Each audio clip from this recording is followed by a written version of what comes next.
Başlayaq. Kənan bəy, başlayaq. Betadeni çəkin başlayaq. Aha. Nə deyir? Ad günün mübarək! Ad günün mübarək! Ad günün mübarək doktor! Ad günün mübarək!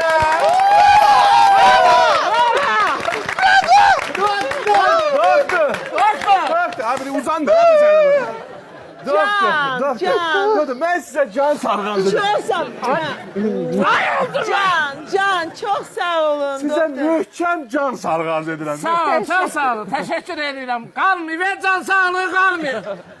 Nə yaman belə səssiz xəstəmiz var. Sakit yatın. Hə, biraz belə səs-küylü adamdır. Sessiz aşağı sal bilirsən kimdir bu? Kimdir? Doğum şöbəsinin müdürü. Bəs o nətər həkim görmür ki, bu da əməliyyat olur. Əməliyyatxanada ad gün təbrik edirlər. Doktorumun ad gündür də, doktorumun ad gün. Ay xəstə.